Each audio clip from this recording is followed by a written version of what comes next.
My name is April Rayborn. I'm just an average 16-year-old high school sophomore. Well, okay, maybe the average part is a bit of a lie. I'm actually a witch, and I'm also the star of my own Japanese reality show. You see, there was an action hero who was given a reality show where he went around slaying the world's most dangerous monsters, and he made the stupid mistake of trying to come after me. So with him dead, the network decided to give his show to me. So far, it hasn't been that bad. I mean, putting up with the morally bankrupt producer Takeda and the smart-aleck cameraman Rich aren't exactly what I would call great. But those two don't even compare to the annoyance of... Good morning, April! The idiotic, hyperactive government agent who is currently in my room at 5:30 a.m. Do you have any idea what time it is, you loon? Yeah, it's 5:30. Hurry and get dressed or we'll be late for school. School doesn't start till 8 a.m. Get the hell out of my room or I will destroy you. It's never too early to get a jump start on the day. Come on, we can get an early start on a great day of learning. Does she not know what time it is? No, she's just bat-crack crazy. I'm not crazy. There's just so much that can be achieved by learning. Oh, the joys that can be had by opening up one of Shakespeare's classic plays, reading stories about love and romance, about tragedy and... If I get dressed and go to school with you, will you shut up? If that's what it takes. Get up, Rich. We are going to school. Yeah, you do that. I'm going back to sleep. Your job is to fill my life. My life is going to school. So you're coming too. So get up now. There is nothing I hate more in the world than a morning person in the morning. You know, I read somewhere that morning people have some sort of defect in their brain that allows them to function effectively in the morning. She's a defect, all right. So why exactly are you hanging around me again? I am an agent for the Strategic Witch Observation and Research Division, or S.W.O.R.D. And my mission is to watch over you and make sure you don't do anything with your powers that puts you or any other people in danger. Okay, that only happened one time, and how was I supposed to know that getting the imitation Furbies wet would cause them to mutate into horrible gremlin-like monsters? Well, either way, it's because of things like that why I'm gonna be around here for a while. Hey, how are you able to attend school here anyway? Didn't you shout your name and the fact that you're a secret agent to everyone that can hear? Yeah. Oh, that was no problem to deal with. One flash from one of these guys will erase up to 4 hours of a person's short-term memory. Those actually exist? Not that you know of, anyway. Oh no, the door's locked! It's 6 a.m. Who the hell would be here unless they had to be? Principal Hughes, what are you doing here? And were you asleep in a bush? Well, I spent about 2 hours after I was ready to go home looking for my car, which I now see has been placed on the roof by some hoodlums. And when I decided to go inside and call for a cab, I realized I left the keys to the school in my office. And my house keys are in my car, so even if I did find a way home, I couldn't open the door. Wow, that sucks. Yeah, that really does suck. Alright, crazy. I'm going back to sleep for 1 hour and 15 minutes. You have fun dealing with this. Wait, you can't just leave. Please don't go. I need someone to protect me from the squirrels. There are just so many of them. Ugh, I'm still tired.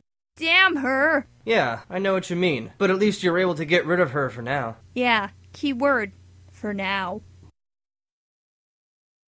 Why won't you lose? Because I am a Tetris master, my friend. My world ranking of 27 on the Nintendo DS version means that only 26 people in the world are better than me. And since I am undefeated, it's only a matter of time before they fall. Marcus, you know you can't beat Scott. No one in the world has as much free time as Scott, because he has no social life.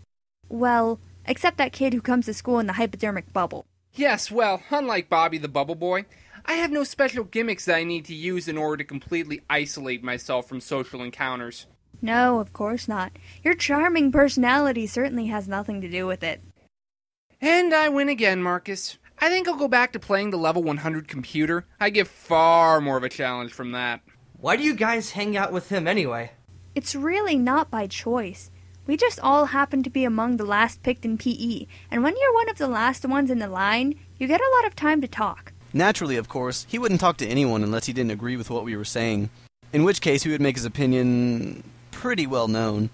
And eventually, he started to just show up at our lunch tables and started to hang out with us. Couldn't you just tell him to go away? Hey, I know that it sounds cliched, but we are nerds, and there are a whole lot more jocks than there are of us. There's safety in numbers. Yep, we're a regular bunch of rebels up against an evil empire. You seem a little stressed out lately. Is everything okay? Yeah, everything is fine.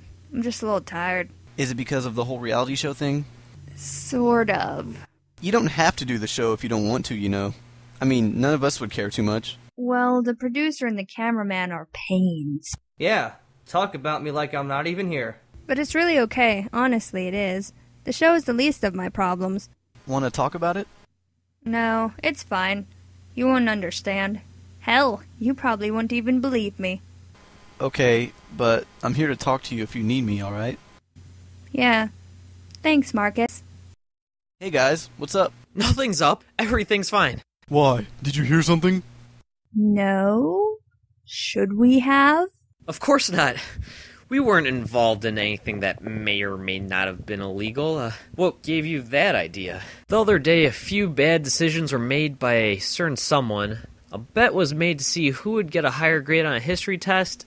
And, well, one thing led to another, and Paul put Principal Hughes' car on the roof. It was your idea. My idea was for you to create a diversion while I switched out the answer keys for the test. And you screwed it up. You didn't even put the right car on the roof. I only had the crane rental for an hour. If I didn't hurry, I would have had to pay another $500. The bet was for only $10. Yes, I know that, but I wasn't thinking at the time. Yeah?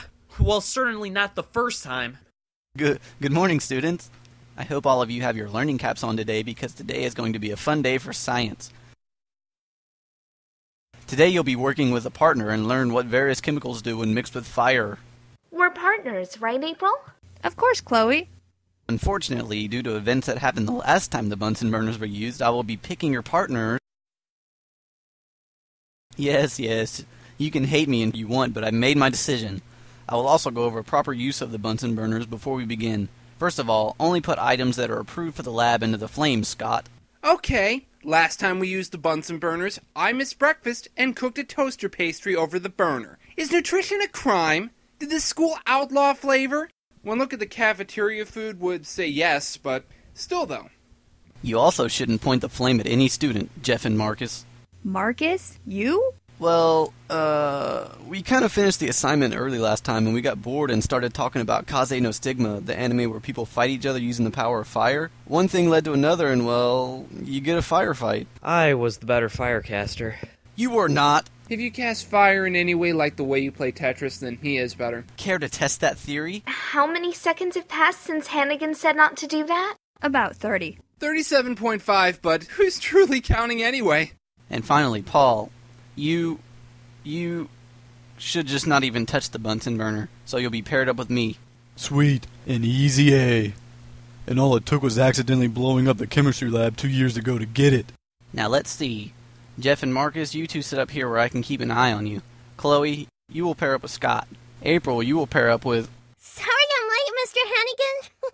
I couldn't find the room. Ah, you must be the new transfer student.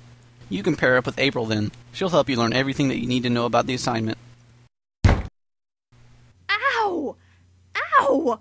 That hurt way more than it was supposed to. It is supposed to wake me up from this nightmare or knock me unconscious, you know.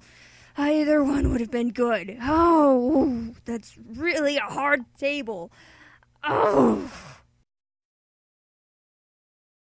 And once again, I have defeated the hardest computer level in Tetris. You know, you could help with this assignment a little bit. Nah, you really know what you're doing, so I'm gonna stick with this.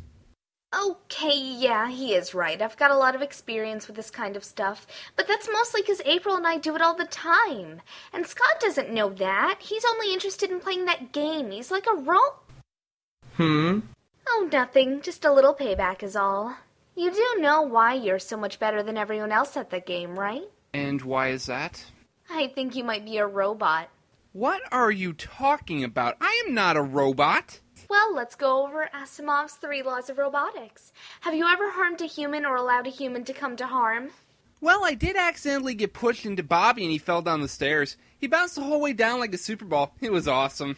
It doesn't count. Have you ever harmed yourself unless it would have been to protect a human being? No. Yep, I'm thinking you're a robot.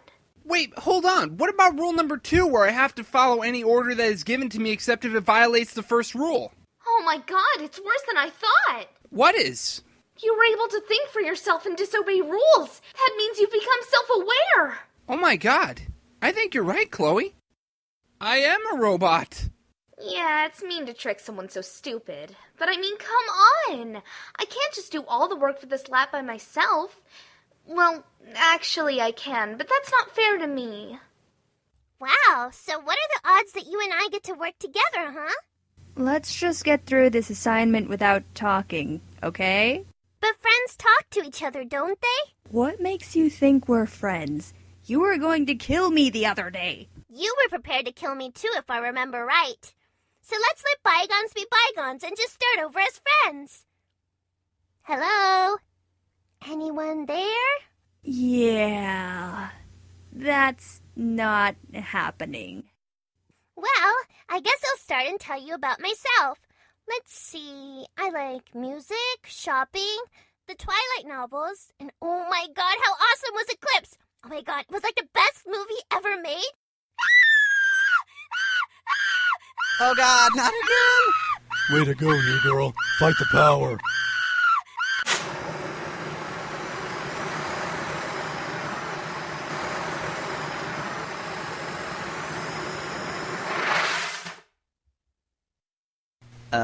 Thank you, Scott.